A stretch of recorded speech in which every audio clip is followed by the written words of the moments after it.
अच्छा जी, object oriented analysis and design का कोर्स है क्लास। थोड़ा सा मैं आप लोगों को अपना इंट्रो दे देती हूँ, फिर कोर्स का इंट्रोडक्शन हो जाएगा कि किस तरीके का कोर्स है, प्रोजेक्ट के थोड़ा बहुत idea, assignment, marks distribution, course outline discuss करेंगे, फिर फॉर्मली हम कोर्स का स्टार्ट करेंगे। बहुत सारे लोगों का नाम देख के मुझे ऐसा लग रहा है कि आप लोगों ने मुझसे डबल ICT पढ़ा है मिड तक। लाइनस हैं, अरीश हैं, मुबीन खालिद हैं, इनका नाम सुन के मुझे ऐसा लग रहा है कि आप लोगों ने मुझसे पढ़ा है। डबल ICT का कोर्स आपने पढ़ा है मुझसे मिड तक। हम्म। अच्छा जी, तो को object oriented analysis and design का कोर्स पढ़ेंगे इस सेमेस्टर में हम इंशाल्लाह। और मेरा नाम आप लोगों को सबको पता होगा। कुछ लोगों को कुछ लोगों ने मुझसे पढ़ा भी है, कुछ लोग जो हैं वो उन्होंने नहीं पढ़ा, तो मैं थोड़ा सा अपना इंट्रो दे देती हूँ। मेरा नाम फिज़ा है। मैंने BS इन कंप्यूटर साइंस किया है 2012 में जिन्ना यूनिवर्सिटी फॉर वुमेन से। पोजीशन आई थी मेरी वहाँ से, फिर ऑफर पोजीशन मैंने वहीं से ऑफर की मुझे, फिर मैंने वहीं से कंटिन्यू की टीचिंग। फिर 2015 में मैंने मास्टर्स किया सॉफ्टवेयर इंजीनियरिंग में PF किट से। फिर PF किट से फिर मैंने यहाँ पे ज्वाइन कर लिया। कुछ टाइम मैंने एपटेक पे शारा फैसल वाली जो उनके ब्रांच है वहाँ पे भी पढ़ा है। उसके बाद फिर अब उस टाइम से 2016 से मैं PF किट से ही एसोसिएटेड हूँ। कोर्सेज जो थ्रू आउट मैं पढ़ाती हूँ प्रोग्रामिंग के जितने भी कोर कोर्सेज हैं, programming fundamental, object oriented programming, data structures and algorithm, software engineering के सारे courses, object oriented analysis and design, software engineering, software project management, software costing and estimation, software quality assurance, और इसके अलावा human computer interaction वगैरह के courses हैं जो through out उस टाइम से मैं पढ़ा रही हूँ। तो 2013 अप्रैल से जो है मेरी टीचिंग मैंने स्टार्ट की है, और उस वक्त से लेकर अब तक ये सारे कोर्सेज मैं कंप्लीट करवा चुकी हूँ। इसके अलावा कोई और सवाल अगर हो तो। अच्छा, कोर्स की जो हमारी कोऑर्डिनेशन है वो हमने व्हाट्सएप का एक ग्रुप मैंने बना दिया है, उसका लिंक शेयर मैं कर चुकी हूँ थ्रू मैसेज। PF फीड से आपको मैसेज मिल गया होगा, और आई गेस सब स्टूडेंट्स ने वो ग्रुप ज्वाइन भी कर लिया है। तो कोर्स से रिलेटेड, क्लास की टाइमिंग से रिलेटेड, असाइनमेंट, क्विज़ेस के अनाउंसमेंट्स वगैरह सब जो है वो हम उसी कोर्स के थ्रू व्हाट्सएप ग्रुप के थ्रू करेंगे कम्युनिकेट, जो भी इशू होगा, जो भी प्रॉब्लम होगी। उसके अलावा दूसरी चीज़ ये कि कोर्स मटेरियल आपको सारा किट LMS पे मिलेगा। और जो यस मैम, ये डाउनलोड कर लिया। और दूसरा ये कि आप लोगों ने जो सेकंड चीज़ ये है कि सारी की सारी चीज़ें आपको कोर्स से रिलेटेड जितना भी मटेरियल है, ई बुक्स वगैरह, वो ऑलरेडी मैं अपलोड कर चुकी हूँ LMS पे। उसके अलावा वीकली लेक्चर भी मैं वीक बाय वीक अपलोड करती रहूँगी LMS पे। उसके अलावा जो आपने मीटिंग ज्वाइन करनी है वो भी LMS के थ्रू ही करनी है, means you have to log in. After login आपने कोर्स पेज सेलेक्ट करना है, object oriented analysis and design, और उसमें OOAD ऑनलाइन क्लास के नाम की एक जूम मीटिंग का लिंक है, वहाँ आप क्लिक करेंगे तो आपके पास मीटिंग आ जाएगी। आपने उसको स्टार्ट करना है और आपकी मीटिंग स्टार्ट हो जाएगी। अच्छा जी, अगर हम LMS पर आए तो इस कोर्स से रिलेटेड जितनी भी बुक्स हैं वो सारी बुक्स जो हैं वो मैंने यहाँ पे इसकी ई बुक जो है यहाँ पे अपलोड कर दी है। इसके अलावा जो मेन बुक है वो हम देखेंगे, विजुअल मॉडलिंग विद रैशनल रोज। ठीक है, ये वाली बुक हमारी है, ये हम फॉलो करेंगे। उसके अलावा मैंने कुछ रेफरेंस मटेरियल भी लिखा है यहाँ पे अपलोड कर दिया है, UML यूजर गाइड, एप्टेक के an insight to object oriented analysis and design, और फास्ट की book applying UML and pattern. ठीक है, तो ये डिफरेंट रेफरेंस मटेरियल है। इसके अलावा हम और भी नेट से और भी ज़्यादा चीज़ें यूटिलाइज कर सकते हैं, आप भी कर सकते हैं। ठीक है, इसमें कोई वो नहीं है, लेकिन जो हम थ्रू आउट जो बुक यूज़ करेंगे, जो टेक्स्ट बुक है, that is visual modelling with Rational रोज।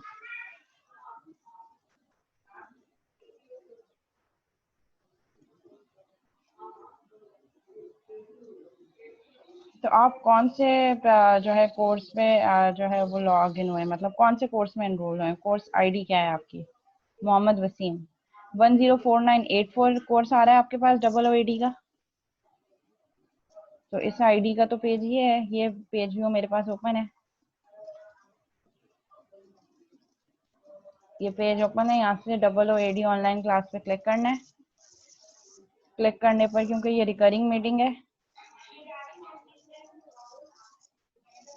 ये देखें, ये रिकरिंग मीटिंग में फिर आपके पास September 9, क्योंकि ये रिकरिंग है ना, रिकर होगी। आप इसको स्टार्ट कर दें।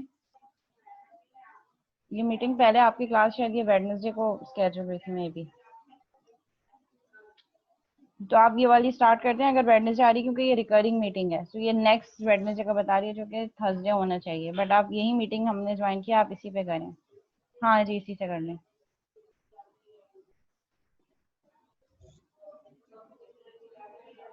अच्छा जी, अब हम थोड़ा सा कोर्स का ओवरव्यू देख लें, कोर्स आउटलाइन देख लें। कोर्स आउटलाइन भी आपकी अपलोड है। अच्छा, इसके अलावा जो लेक्चर्स होंगे वो लेक्चर्स आपको मिलेंगे यूट्यूब का, मेरा एक चैनल है, उस चैनल का लिंक मैं आपको सेंड कर दूंगी। सारे रिकॉर्डेड लेक्चर्स मैं वहाँ अपलोड कर दूंगी और उनके लिंक्स यहाँ LMS पे भी अपलोड कर दूंगी।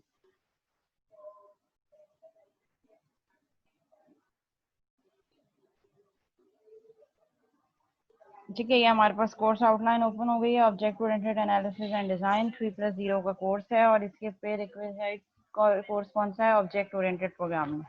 ठीक है, सो ऑब्जेक्ट ओरिएंटेड के ही कोर कॉन्सेप्ट इस कोर्स में आपके जो है वो हेल्पफुल होंगे। तो जितनी स्ट्रांग आपके ओप के कॉन्सेप्ट होंगे उतने ही जल्दी आप इस कोर्स को इम्प्लीमेंट कर सकते हैं अपने प्रोजेक्ट्स में एंड डिफरेंट लॉजिक्स में।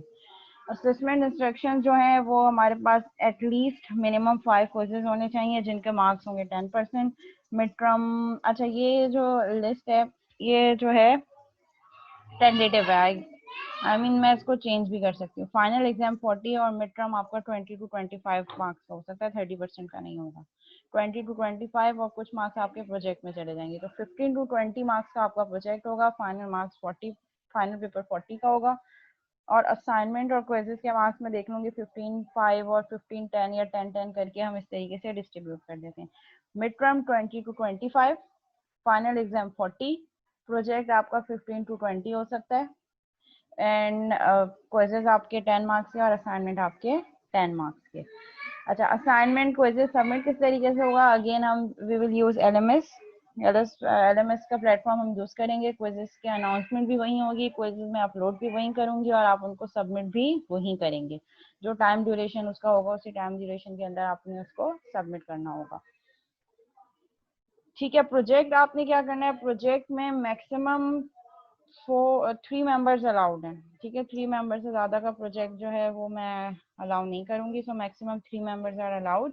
और प्रोजेक्ट आपने इस तरीके से बनाना है कि कोई भी ऑलरेडी यूज आपने ऑब्जेक्ट ओरिएंटेड प्रोग्रामिंग का जो प्रोजेक्ट बनाया होगा या कोई भी इससे पहले कोर्स में जो आप प्रोजेक्ट बना चुके हो उस कोर्स को आपने रीडिजाइन करना होगा according to object oriented analysis and design. मतलब उसी जो है आपका जो प्रोजेक्ट आप बना हुआ भी यूज कर सकते हैं और कोई नया प्रोजेक्ट आप बनाना चाह रहे हैं, इट्स अप टू यू। लेकिन आपने करना यह है कि पूरी की पूरा रीडिजाइन करना होगा प्रोजेक्ट।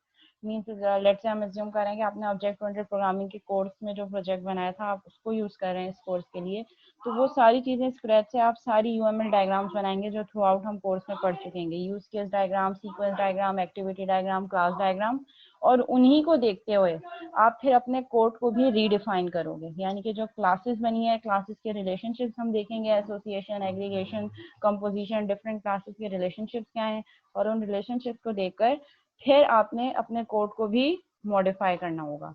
और फिर वो कोड लेवल पे जाके मैं चेक करूंगी कि आपने object oriented analysis and design के कॉन्सेप्ट अपने कोड में यूटिलाइज किए हैं या नहीं किए। तो वो सारी चीजें जो थ्रू आउट हम कोर्स में पढ़ते चले जाएंगे वही चीज आप प्रोजेक्ट में काम करते चले जाएंगे और फिर उसी तरीके से उसको रिमॉडिफाई करेंगे। देन हमारे पास जो है टेक्स्ट बुक जो है visual modelling with Rational loss by Terry Quatrani, ये ऑलरेडी बुक जो है मैं अपलोड कर चुकी हूँ, इसका ई बुक। रेफरेंस मटेरियल के लिए एक और बुक भी है, unified software development by both Rambo and Jackson. ठीक है, ये सारे जो है वो हमारे सॉफ्टवेयर इंजीनियर्स हैं जिन्होंने सॉफ्टवेयर इंजीनियरिंग का कॉन्सेप्ट रेज किया था कि सॉफ्टवेयर इंजीनियरिंग क्या होती है, क्यों यूज करनी चाहिए।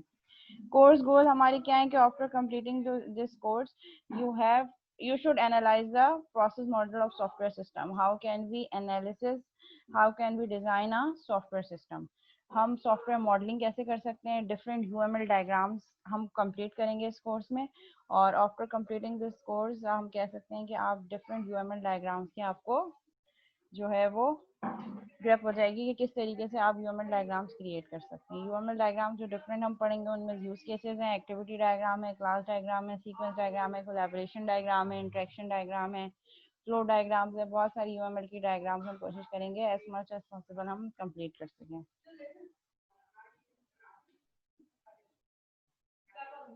ठीक है, इसका जो है हमारे पास हम ब्रेकअप भी देख लेते हैं session by session. Session 1 and 2 में हम देखेंगे introduction to analysis and designing, कि एनालिसिस क्या होता है, डिजाइनिंग क्या होती है, और and why we need analysis and design.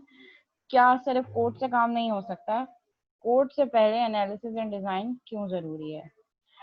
ठीक है, नेक्स्ट है हमारे पास SAD and double OD, difference क्या है, structure analysis and design and object oriented analysis and design में क्या डिफरेंस है, डिफरेंट सॉफ्टवेयर डेवलपमेंट मॉडल, जब हम सॉफ्टवेयर को डेवलप कर रहे हैं so what are the different process models या what are the different characteristics, different steps to develop a software, तो उसका हम एक ओवरव्यू देखेंगे।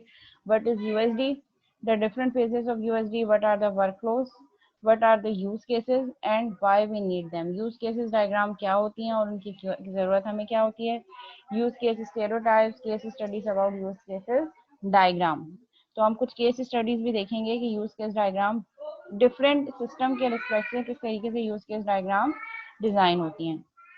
नेक्स्ट पे हम पढ़ेंगे activity diagram and it's notations, activity diagram क्या होती हैं, उसके डिफरेंट सिंबल्स क्या होते हैं, क्या नोटेशंस हैं।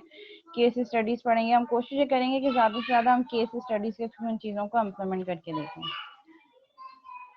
Concept of classes and objects in UML, unified modelling language क्या होती है और उसका क्या कॉन्सेप्ट होता है, क्लासेस एंड ऑब्जेक्ट्स, किस तरीके से हम क्लासेस एंड ऑब्जेक्ट्स को यूएमएल डायग्राम्स में शो कर रहे होते हैं। What is mean by use case realization in UML? First, you have designed the use case. अब उस आप use case को realize कैसे करेंगे, डिटेल कैसे करेंगे। Then फिर different stereotypes of classes. Why stereotypes are required at class level? फिर हम देखेंगे कि class level पे हम किस तरीके से चीज़ों को define करते हैं, classes के attributes क्या होंगे, methods क्या होंगे और उसको कैसे हम implement कर सकते हैं।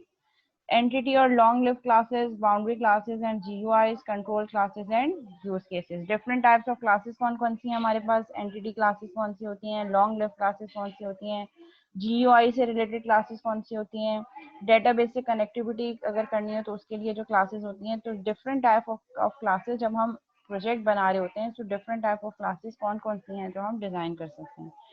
How different object communicates, different classes के ऑब्जेक्ट एक दूसरे से किस तरीके से कम्युनिकेट कर रहे होते हैं, मेथड मैसेज पासिंग कर रहे होते हैं through communicate with each other through methods. Different relationships in classes, classes की डिफरेंट हम रिलेशनशिप देखेंगे, लेट्स से एसोसिएशन है, एग्रीगेशन है, कंपोजिशन है, उनके डिफरेंट एग्जांपल्स और किस तरीके से एक्चुअली ये कोर्स हमें हम ये कर रहे होंगे कि डिफरेंट डायग्राम्स ड्रॉ करनी है। डायग्राम्स हम कैसे ड्रॉ करेंगे, लेट्स से मैंने आपको कहा कि एक सिस्टम है, लेट्स से एक एटीएम सिस्टम है या एक हॉस्पिटल मैनेजमेंट सिस्टम है। तो आप हॉस्पिटल मैनेजमेंट सिस्टम की हमें इम्प्लीमेंट करना है। So before coding we have to go through different phases. वो डिफरेंट फेजेस क्या होंगे, first of all we have to extract requirements, कि हमें बनाना क्या है, जो हम चीज़ बनाने जा रहे हैं उसके फीचर्स क्या होंगे। Once we have finalize the requirements, the next phase of will be analysis. जो रिक्वायरमेंट एनालिसिस के फेज के अंदर ही हम रिक्वायरमेंट गैदरिंग करेंगे, रिक्वायरमेंट को प्रायोरिटाइज करेंगे, प्यूरिफाई करेंगे, अपडेट करेंगे, ये सब हमारे एनालिसिस हैं। एंड देन जब रिक्वायरमेंट कंप्लीट हो गई, एनालिसिस फेज कंप्लीट हो गया, the next phase would be design, कि हम इस चीज को कोड के थ्रू इम्प्लीमेंट कैसे करेंगे, उसके लिए फिर हम डिफरेंट डायग्राम्स ड्रॉ करेंगे। और फिर कोडिंग फेज में जाके हम जब तक आए, कोडिंग फेज में हमारे पास डायग्रामिक रिप्रेजेंटेशन है, बस हमने उसको कोड में मैप करना होगा। तो हमारा कोड जो है वो टूवर्ड्स क्वालिटी लीड कर रहा होगा एज बिफोर के हम पहले डायरेक्ट कोड करना स्टार्ट कर दें। सो हम डिफरेंट एनालिसिस एंड डिजाइन पहले करें और उसके बाद फिर हम कोड राइट डाउन करें। Case study to discuss relationship of classes, classes के रिलेशनशिप आपने ऑब्जेक्ट ओरिएंटेड प्रोग्रामिंग में भी पढ़े होंगे। किससे पढ़ी आप लोगों ने object oriented programming, miss Saulat से, सर जुबैर से या सर नबील से? सर जुबैर से, sir Nabeel, sir Nabeel. Okay ठीक है,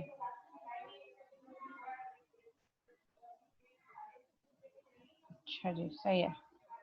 फिर हम नेक्स्ट देखेंगे इंटरेक्शन डायग्राम्स इन यूएमएल। इंटरेक्शन डायग्राम्स क्या होती हैं, यूजुअली हम जो है वो डिफरेंट डायग्राम्स ही इस कोर्स में कवर करेंगे और हमारा मेन ऑब्जेक्टिव भी ये जो आप अपने प्रोजेक्ट में रिफ्लेक्ट करेंगे कि किस तरीके से जो आपने डायग्राम्स ड्रॉ किए हैं उन डायग्राम्स को कैसे आप कोड में मैप कर सकते हैं, और फिर इसी तरह आपका जो पेपर होगा वो भी इसी तरीके से आएगा। ठीक है, कि कुछ सिनेरियोज गिवन होंगे, उन सिनेरियोज की फिर आपको डायग्राम जो है ड्रॉ करनी होगी, या डायग्राम्स को डिफाइन करना होगा, या डायग्राम्स बनी होंगी उसकी आपने स्ट्रक्चर बताना होगा, कोड स्ट्रक्चर। देन फिर कोलैबोरेशन डायग्राम हम पढ़ेंगे कि कोलैबोरेशन डायग्राम क्या होती है।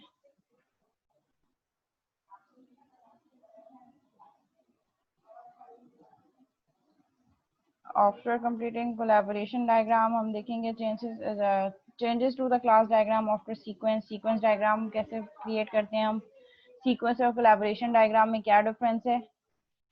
एंड देन जब हमने सीक्वेंस डायग्राम बना दी उसके बाद हम क्लास डायग्राम में कैसे चेंजेस कर सकते हैं।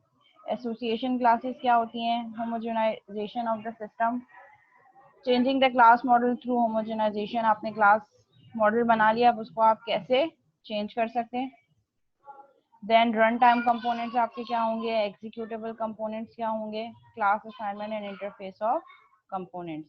आप इंटरफेसेस को कैसे कंपोनेंट्स में ट्रांसफॉर्म कर सकते हैं, ये सारी चीज़ें हम इस कोर्स में डिस्कस करेंगे। इसके अलावा कोर्स से रिलेटेड अगर कोई क्यूरी है, कोई क्वेश्चन पूछना है, कुछ समझ नहीं आ रहा, तो वो आप पूछ सकते हैं।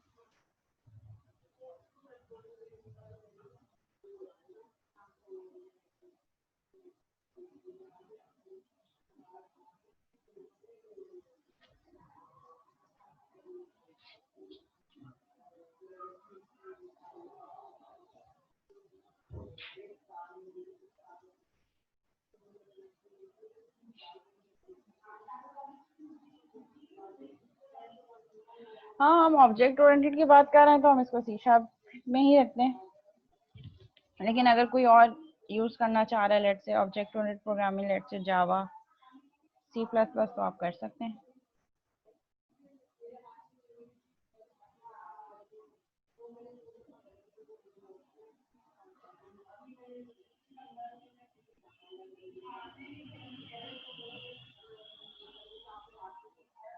आई विल रिकमेंड कि आप सी शार्प पे ही रहें, क्योंकि वो चीज़ हमने ऑब्जेक्ट ओरिएंटेड जो प्रोग्रामिंग है आपने उसमें सी शार्प ही पढ़ी होगी, तो मैं रिकमेंड करूंगी कि आप सी शार्प ही यूज करें।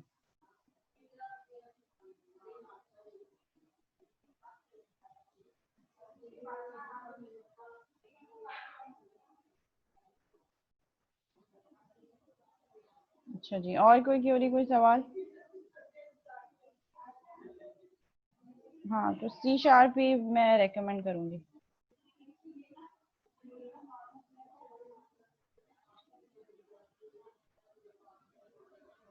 ठीक है जी, स्टार्ट करते हैं।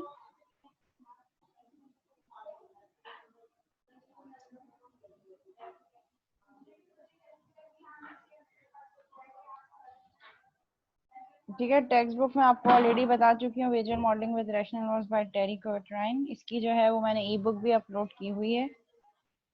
सॉफ्टवेयर प्रोसेस, सबसे पहले तो हमें ये देखना पड़ेगा, जब हम object oriented analysis and design पढ़ रहे हैं, जब हम सॉफ्टवेयर की मॉडलिंग की बात कर रहे हैं, सॉफ्टवेयर एनालिसिस एंड डिजाइन की बात कर रहे हैं, तो सबसे पहले तो हमें आइडेंटिफाई करना होगा कि what is a software. So a software is basically is a combination of different programs, and a program itself is a set of different instructions which are given to the computer in order to perform any specific task। तो जब हम multiple programmes को combine करेंगे तो वो हमारे पास एक software होगा। Now software process, what is a software process. जब हम कह रहे हैं कि हम डिफरेंट प्रोग्राम्स राइट डाउन कर रहे हैं, उनको इंटीग्रेट कर रहे हैं, एक सॉफ्टवेयर डिजाइन कर रहे हैं, तो एक सॉफ्टवेयर को डिजाइन करने के we have a set of different task, कि हम एक सॉफ्टवेयर को डिजाइन करने के लिए कौन से डिफरेंट फेजेस हैं जिनको गो थ्रू करेंगे, जिसकी बेसिस पे हमारा सॉफ्टवेयर कंप्लीट हो जाए और हम कस्टमर के हैंड ओवर कर सकें। So our software process, also known as software methodology, is a set of related activities that leads to the production of the software। जो कि हमें क्या बता रहा है, सॉफ्टवेयर को प्रोडक्शन की तरफ, कि हम सॉफ्टवेयर को कैसे डिजाइन कर रहे हैं। Any software process must include the following 4 activities। Her software में एटलीस्ट ये 4 एक्टिविटीज होना जरूरी है। वो 4 एक्टिविटीज कौन सी हैं? Software requirements and specification. First phase requirement and specification. सबसे पहले आप आइडेंटिफाई करें फंक्शन रिक्वायरमेंट्स क्या क्या होंगी। आप जो सॉफ्टवेयर डिजाइन करने जा रहे हैं उसके क्या क्या फीचर्स होंगे, कस्टमर से कम्युनिकेट करें और वो अपनी सारी रिक्वायरमेंट्स आपको जो है वो एक्सप्लिसिटली बताए, और जो चीज़ें इम्प्लिसिटली हैं वो आप बाय डिफॉल्ट खुद से ऐड करें। और उसकी स्पेसिफिकेशन, वंस रिक्वायरमेंट ले लिया अब आप उसको स्पेसिफाई करें। स्पेसिफिकेशन मीन्स आप उसकी डिटेल रिक्वायरमेंट्स में उसको ब्रेक करें। देन नेक्स्ट आपके पास एक्टिविटी क्या है, सॉफ्टवेयर डिजाइन एंड एनालिसिस। आपने जो रिक्वायरमेंट्स ऊपर गेन किए हैं कस्टमर से, उन रिक्वायरमेंट्स पे आप डिजाइन और एनालिसिस बताएं कि हम उसके एनालिसिस क्या करना है, कौन से फंक्शन, कौन कौन से मेथड्स बनेंगे, और उसका जो है क्लास है और डायग्राम्स, यूज केस डायग्राम्स बनाए, सारी जो है वो different modelling. Basically design analysis is software modelling. Actual system बनाने से पहले आप उसका एक मॉडल तैयार करें। जैसे होता है हमारे पास ये जो हार्डवेयर बेस्ड सॉफ्टवेयर होते हैं, एक्चुअल सिस्टम बनाने से पहले हम उसका पहले क्या करते हैं, एक मॉडलिंग बनाते हैं, एक मॉडल बना देते हैं जिसको देखकर, जिसको हम प्रोटोटाइप भी कह सकते हैं कि एक्चुअल सिस्टम इस टाइप का होगा। तो सॉफ्टवेयर डिजाइन एंड एनालिसिस भी इस तरीके की डॉक्यूमेंटेशन बेस्ड एक्टिविटी है, जिसमें डॉक्यूमेंट पे आप पूरा एक मॉडल बना देते हैं जो सॉफ्टवेयर एप्लीकेशन आप डिजाइन करने जा रहे हैं। थर्ड फेज है सॉफ्टवेयर इम्प्लीमेंटेशन। जो चीजें आपने डिजाइन की हैं, design is just a architecture बनाया है, आप क्या करेंगे, सॉफ्टवेयर इम्प्लीमेंटेशन को क्या करेंगे, आप सॉफ्टवेयर इम्प्लीमेंटेशन को सॉफ्टवेयर डिजाइन एनालिसिस को इम्प्लीमेंट करेंगे। राइट, अब आप उसको कोड करेंगे, जो आपने क्लास डायग्राम्स बनाई हैं, जो आपने यूज केसेस डायग्राम बनाई हैं, आप उसको इम्प्लीमेंट करेंगे थ्रू कोड। अब वो कोई भी लैंग्वेज हो सकती है, इट्स अप टू यू कि जिसमें आपको एक्सपर्टीज है। And last phase would be software testing and verification. Once आपने कोड राइट डाउन कर दिया, अब आप उस कोड को टेस्ट कर रहे होगे और वेरीफाई करोगे कि that is up to the standards. आपने उस जो प्रोसेस यूज करते हुए सॉफ्टवेयर को डिजाइन किया है, आप उस प्रोसेस को वेरीफाई करेंगे कि वो सारे स्टैंडर्ड्स और स्पेसिफिकेशन मीट हो रही है जो हमने रिक्वायरमेंट्स में दी थी। तो दीज आर द 4 एक्टिविटीज जिससे हर सॉफ्टवेयर जो है वो गो थ्रू होता है। So why is a software process required. Question यहाँ पे है कि हमें सॉफ्टवेयर प्रोसेस की रिक्वायरमेंट क्यों है। हाँ जी, क्यों है रिक्वायरमेंट।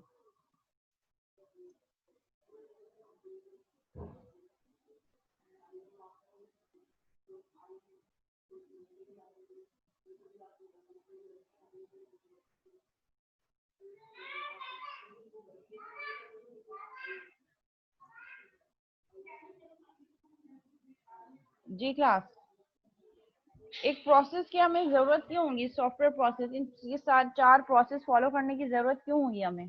क्या हम डायरेक्ट कोड से नहीं स्टार्ट कर सकते, पहले भी तो ऐसी, उसमें भी तो हमने ऐसे ही पढ़ा था ऑब्जेक्ट ओरिएंटेड प्रोग्रामिंग में, और इससे पहले जो हम कोर्सेज पढ़ते आ रहे हैं उन कोर्सेज में क्या हमने जो है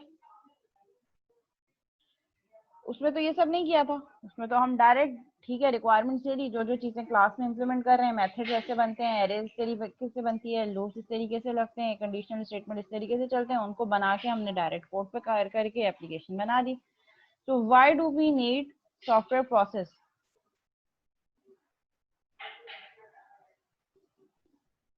ओके, ठीक है, कुछ स्टूडेंट, अच्छा इस कोर्स में हम थ्रू आउट ऐसा रखेंगे कि इंटरेक्शन रहे, ऐसा ना हो क्योंकि सम हाउ स्टार्ट में लगेगा कि थोड़ा सा ड्राई कोर्स है।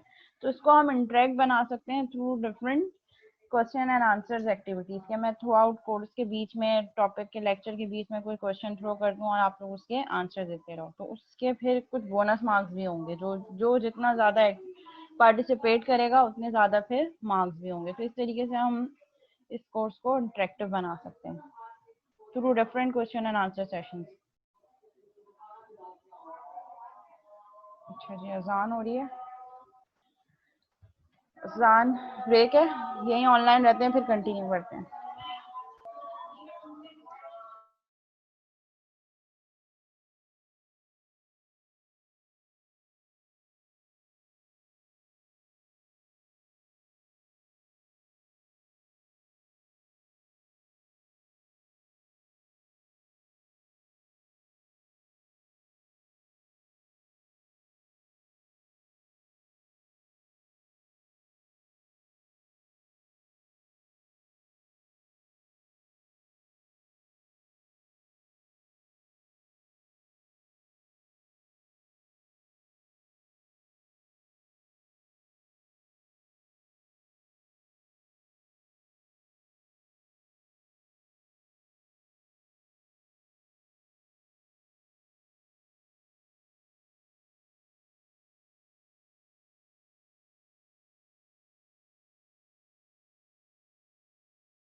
ओके जी, कंटिन्यू करते हैं।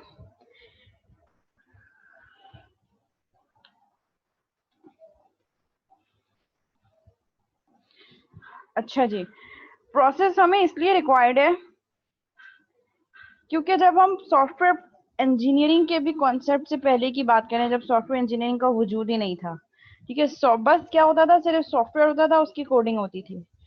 स्टार्ट में जैसे ही कस्टमर ने आपसे कम्युनिकेट किया कि ठीक है कुछ सॉफ्टवेयर चाहिए, और उससे पहले भी सॉफ्टवेयर की भी नेचर बहुत चेंज हुई। आज से अगर मैं पहले बात करूं अर्ली 1930 1950 की, तो वहां पे जो सॉफ्टवेयर बनते थे, software is classified into two categories, system software and application software. System software जो आपके ऑपरेटिंग सिस्टम या यूटिलिटी प्रोग्राम सॉर्ट ऑफ, वो सिस्टम सॉफ्टवेयर जिसको टेक्निकल यूजर डिजाइन करते थे, और वो ज्यादातर यूजली जो है आपकी लो लेवल लैंग्वेज पे डिजाइन होते थे। या और उससे भी अगर हम पहले की बात करें, 19th सेंचुरी से भी पहले 1800 पे जाएं, तो वहां पे सारी चीजें जो है वो मशीन लैंग्वेज पे काम होता था, zeros and one, zeros and one, zeros and one. और टाइप ऑफ सॉफ्टवेयर किस तरीके के होते थे, सिस्टम सॉफ्टवेयर। इतना ज्यादा एप्लीकेशन सॉफ्टवेयर का उस टाइम पे जरूरत नहीं थी। बहुत ज्यादा जो है वो साइंटिफिक बेस्ड सॉफ्टवेयर यूज होते थे, या नासा वगैरह के प्रोजेक्ट्स में जो यूज हो रहे थे, और इस तरीके की जो है वो सॉफ्टवेयर बन रहे थे जिनको टेक्निकल यूजर्स ही यूज कर सकते थे, जैसे साइंटिस्ट के लिए या इंजीनियर्स के लिए, या आर्टिफैक्ट्स के जो आपके डिफरेंट सॉफ्टवेयर हैं सिस्टम सॉफ्टवेयर, वो डिजाइन होते थे जिनको टेक्निकल यूजर ही डिजाइन कर रहे थे, और टेक्निकल यूजर ही यूज कर सकते हैं, जिनको जो है वो मशीन लैंग्वेज और जीरोस वन का आइडिया हो। फिर क्या हुआ, आपके पास type of software Aahista Aahista change होती चली गई, सॉफ्टवेयर की जरूरत बढ़ती चली गई, और सिस्टम सॉफ्टवेयर के साथ साथ एप्लीकेशन सॉफ्टवेयर मैंडेटरी होता रहा। और अब अगर आप देखें तो ईच एंड एवरीथिंग जो है वो हमारे पास एस एन एप्लीकेशन हमारे सेल फोन पे मौजूद है। डिवाइसेस चीप हो गई, साइज रिड्यूस हो गया, और हर चीज एज एन ऐप हमारे पास मौजूद है, पहले ऐसा नहीं था। ठीक है, तो टाइप ऑफ सॉफ्टवेयर बहुत रैपिडली चेंज हो रही है। पहले कम यूजर यूज कर रहे थे, सिस्टम सॉफ्टवेयर था, और वही लोग यूज कर रहे थे जो टेक्निकल यूजर हैं, जिनको मशीन लैंग्वेज या उस टाइप की लैंग्वेज जिस पे वो डिजाइन हुआ है वही उस पे काम कर सकते थे। और यूजर क्लासेस भी कम थी, प्रोग्रामर्स भी कम थे, और वो प्रोग्रामर थे जिनको मशीन लैंग्वेज या लो लेवल लैंग्वेज पे काम आता था, असेंबली वगैरह पे काम करके वो चीजें इंप्लीमेंट कर देते थे, उसी को मॉडिफाई करते थे। फिर जैसे जैसे नीड बढ़ती गई, इनोवेशन आती गई टेक्नोलॉजी में, तो आपकी सॉफ्टवेयर की नेचर भी चेंज होती गई। सिस्टम सॉफ्टवेयर के साथ साथ आपके पास एप्लीकेशन सॉफ्टवेयर की रिक्वायरमेंट भी बढ़ती गई। अब जब एप्लीकेशन सॉफ्टवेयर आया, और एप्लीकेशन सॉफ्टवेयर मीन्स कि जो यूजर है वो जरूरी नहीं है कि वो टेक्निकल यूजर हो। अब उबर करीम की ऐप हर कोई यूज कर रहा है, ठीक है, एक इंटर पास भी यूज कर रहा है, एक मैट्रिक पास भी यूज कर रहा है, फिफ्थ सिक्स का स्टूडेंट भी यूज कर रहा है, एक इंजीनियर भी यूज कर सकता है, हर कोई यूज कर रहा है। इट मीन्स कि आपके पास यूजर की क्लासेस डिफरेंट हो गई, और यूजर के लिए टेक्निकल होना इज नॉट नेसेसरी। तो जब यूजर का टेक्निकल होना जरूरी नहीं है, अब यूजर और एप्लीकेशन सॉफ्टवेयर का जो साइज है वो भी बढ़ रहा है, मतलब अब हर चीज एप्लीकेशन, हर चीज एप्लीकेशन, हर चीज एप्लीकेशन। तो यहाँ पे हमारे पास क्या चीज आई कि अब हम कस्टमर से कम्युनिकेट कर रहे हैं, उसकी रिक्वायरमेंट्स पे सॉफ्टवेयर बना रहे हैं। अब हर कस्टमर की लर्निंग मैनेजमेंट सिस्टम, हर यूनिवर्सिटी लर्निंग मैनेजमेंट सिस्टम पे काम कर रही है, हर किसी का अपना MIS चल रहा है। अब हर किसी के मेन फीचर तो सेम होंगे, लेकिन बहुत सारी चीजें ऐसी हैं जो चेंज होंगी। तो जो चीजें हमारे पास चेंज है, उन चेंजेस को हम कैसे एकोमोडेट कर सकते हैं।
ओके जी, अब आ रही है आवाज क्लियर क्लास?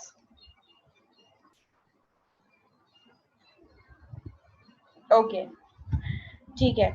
सो अब हमारे पास एप्लीकेशन बहुत ज़्यादा रैपिडली बन रही हैं और हर कोई जो है वो सेम टाइप की एप्लीकेशन विद सम डिफरेंट जो है वो फीचर जो है वो बनवा रहा है। सो अब यहाँ पे ये प्रॉब्लम आई कि पहले तो ये होता था ना कि जब सिर्फ लैंग्वेजेस पे काम हो रहा था वो मशीन लैंग्वेज थी, फिर अब आहिस्ता आहिस्ता प्रोग्राम जब आपके पास एप्लीकेशन सॉफ्टवेयर पड़ा तो जाहिर सी बात है आपको प्रोग्रामर्स भी ज़्यादा चाहिए और कम टाइम पे कस्टमर को ज़्यादा से ज़्यादा चीज़ें चाहिए, तो उस टाइम लिमिट के अंदर आपने वो चीज़ें डिलीवर करके देनी है।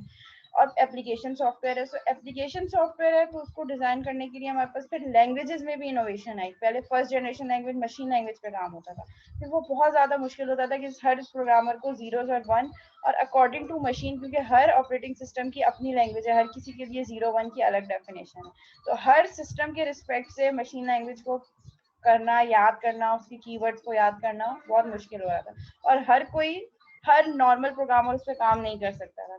तो फिर second generation language assembly language का कॉन्सेप्ट आया। Assembly language low level language, कुछ जो है वो मेमोनिक कोड यूज होते थे और कुछ बाइनरी लैंग्वेज। फिर उसमें भी हुआ कि नहीं, अभी भी एप्लीकेशन सॉफ्टवेयर बहुत रैपिडली बढ़ रहे हैं, कस्टमर्स की रिक्वायरमेंट बहुत ज्यादा है और हमारे पास नंबर ऑफ प्रोग्रामर्स बहुत कम है। तो फिर high level language third GR language का इंट्रोडक्शन आया, जिसमें हमारे पास सी, बेसिक और इस तरीके की लैंग्वेजेस हैं जिसमें आपका कोड करना आसान हो गया, जिसमें हम मैथमेटिकल एक्सप्रेशन वगैरह सब चीजें यूज कर सकते हैं। साथ साथ एप्लीकेशन सॉफ्टवेयर बढ़ रही है, लैंग्वेजेस भी बढ़ रही हैं और टेक्नोलॉजीज भी बढ़ रही हैं, लेकिन काम कैसे हो रहा है, कस्टमर ने रिक्वायरमेंट दी, आपने जो है ना उसको पेपर पे लिस्ट डाउन किया, ठीक है ये बनेगा, और उसके बाद आपने डायरेक्ट कोडिंग स्टार्ट कर दी, ठीक है, और बस एक फेज पे, स्टार्ट के फेज में आपने कस्टमर से कम्युनिकेट किया, उसने आपको रिक्वायरमेंट दे दिया, आपने कहा ठीक है, अब ठीक है टाटा बाय बाय, इतने टाइम बाद हम आपसे मिलेंगे और ये आपको इतनी चीजें डिलीवर कर देंगे, ठीक है। उस पे क्या हुआ कि जब आपने अपने एंड से चीजें बना ली और कस्टमर के हैंड ओवर कर दिया, अब कस्टमर कह रहे नहीं ये फीचर मुझे ऐसे नहीं, ये तो मुझे ऐसे चाहिए था, ये चीज आपने यहाँ रखी है, ये चाहिए, ये चीज तो मुझे फीचर चाहिए नहीं था, इस फीचर में ये काम ऐसे होना चाहिए था। तो क्या हुआ, आपकी जो क्वालिटी है वो क्वालिटी कॉम्प्रोमाइज होना शुरू हो गई और ये काम बहुत तेजी से बढ़ता है क्योंकि यूजर्स बहुत ज्यादा हैं, हर यूजर की, और आप एक ही माइंडसेट से, अच्छा लेट से यूनिवर्सिटी ए के लिए हमने ऐसी एप्लीकेशन बनाई थी, यूनिवर्सिटी बी के लिए भी ऐसी बना दें, क्योंकि एलएमएस तो है, लेकिन उन्होंने कहा नहीं हमें तो ये फीचर्स नहीं चाहिए, हम तो इस पे काम ही नहीं कर रहे। तो वहां ये प्रॉब्लम आई कि हम डायरेक्ट कोडिंग क्यों करें। उसमें प्रॉब्लम क्या आती है कि जब आप डायरेक्ट कोडिंग कर रहे हैं और उसको इंटीग्रेट कर रहे हैं तो इंटीग्रेशन में प्रॉब्लम आ रही है, आपका जो आर्किटेक्चर है, जो डिजाइन है, दैट इज नॉट स्ट्रॉन्ग, और जब वो डिजाइन स्ट्रॉन्ग नहीं है तो प्रॉब्लम्स आना शुरू हुई। अब जब कस्टमर आपको चेंजेस करने को कह रहा है तो वो चेंजेस को मॉडिफाई करना बहुत ज्यादा प्रॉब्लमेटिक हो गया, आपने बहुत ज्यादा इश्यूज जनरेट होने शुरू हो गए। तो अब हमारे पास क्या इश्यू आया कि हम, कस्टमर से कम्युनिकेशन कम है, सॉफ्टवेयर सेटिस्फेक्शन कम है कस्टमर की, सॉफ्टवेयर में क्वालिटी कम है।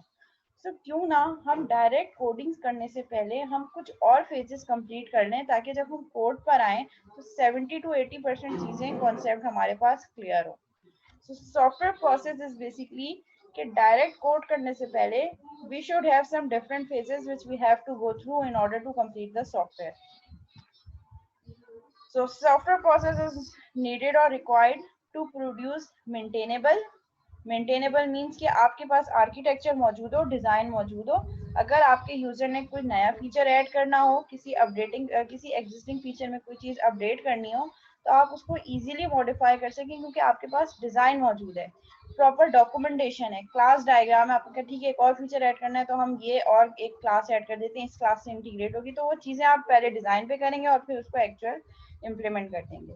To produce maintainable reusable software, reusable means जब डिजाइन आपके पास मौजूद है उस डिजाइन को आप उससे मिलते हुए किसी और सॉफ्टवेयर के लिए भी यूज कर सकते हैं, that is implemented with in the specified time without over shooting the budget. एक ये बहुत प्रॉब्लम आती थी पहले, टाइम और बजट मीट नहीं होता था, जो कस्टमर ने टाइम दिया है उस टाइम पे आप नहीं बना पाते थे, और जो बजट दिया है वो बजट भी नहीं होता था। जाहिर है जब टाइम ही नहीं हो सकेगा, टाइम आगे बढ़ेगा तो रिसोर्सेज को भी आपको पे करना पड़ेगा, तो वो बजट भी इंक्रीज हो रहा है। अगर ओवर टाइम पे लोग काम कर रहे हैं तो आपको उनको ओवर टाइम पे करना पड़ेगा टाइम को मीट करवाने के लिए, तो फिर बजट भी आपका इंक्रीज हो रहा है। तो जो प्रोजेक्ट ट्रायंगल है वो बढ़ रहा है, मतलब स्कोप, टाइम और कॉस्ट का जो एक ट्राइंगल होता है हमारे पास सॉफ्टवेयर प्रोजेक्ट मैनेजमेंट में, हम एक ट्राइंगल यूज करते हैं, प्रोजेक्ट ट्राइंगल, जिसको हम आयरन ट्राइंगल कह रहे हैं, कि कोई एक फीचर भी आपके ट्राइंगल में चेंज हो गया, लेट से टाइम बढ़ गया, तो उससे कॉस्ट भी बढ़ेगी और स्कोप में भी फर्क आएगा। ठीक है, तो सब आपस में एक दूसरे पे डिपेंडेंट है। तो अब जब आपने प्रोसेस मॉडल चूज कर लिया जिसमें आप प्रॉपर पहले प्लानिंग कर रहे हैं, एनालिसिस कर रहे हैं, डिजाइन कर रहे हैं, क्वालिटी अचीव करने की कोशिश कर रहे हैं, थ्रू आउट एनालिसिस और डिजाइन के फेस में कस्टमर भी कम्युनिकेट कर रहा है, तो आप हर चीज टाइम के अंदर करने का आपके पास एक टाइम फ्रेम आ गया कि हमने इस टाइम फ्रेम में ये चीजें करनी है और विद इन बजट करनी है। जब आप डायरेक्ट कोड कर रहे थे, कस्टमर से कम्युनिकेशन नहीं थी, सेटिस्फेक्शन नहीं थी, अब जो चेंजेस आए, प्रॉब्लम्स आए, तो उनको समझने के लिए आपको बहुत ज्यादा टाइम लगा। अच्छा जी, मीटिंग आईडी एंड होने वाली है, ये मीटिंग टाइम 1 मिनट रह गया है, फिर इसी सेम मीटिंग आईडी पे दोबारा ज्वाइन करेंगे हम। क्लियर है? ठीक है, तो सॉफ्टवेयर प्रोसेस इसलिए जरूरी है ताकि हमारे पास जो प्रॉब्लम्स आ रही है कि जो विद इन टाइम प्रोजेक्ट नहीं हो पा रहा, कस्टमर सेटिस्फेक्शन नहीं है, क्वालिटी नहीं है, मेंटेन करना प्रॉब्लम हो रही है, हर दफा स्क्रैच से एप्लीकेशन बनानी पड़ रही है, तो इसके लिए हमने क्या किया कि we should have a process model which we have to follow in order to achieve all these characteristics. अच्छा, स्कोप में फर्क कैसे आ सकता है? तीन चीजें हैं, स्कोप, टाइम एंड कॉस्ट। आपके कस्टमर ने कहा, जो टाइम और कॉस्ट उसने दिया था, उसने बीच में कहा कि आप ये फीचर्स भी ऐड कर दें, और तो फिर जाहिर सी बात है जब नए फीचर ऐड होंगे, स्कोप बढ़ेगा, तो फिर टाइम और लगेगा, फिर कॉस्ट भी बढ़ेगी। इसी तरह अगर हम कुछ फीचर्स कम कर दें तो टाइम भी कम हो जाएगा और कॉस्ट भी कम हो जाएगी। इसी तरह अगर हम कॉस्ट कम कर दें, वो क्या है कि भाई पहले मैंने इतना कहा था, अब मैं इतने नहीं दे सकता, तो फिर आपको कहना पड़ेगा ठीक है, फिर कुछ फीचर्स हमें कम कर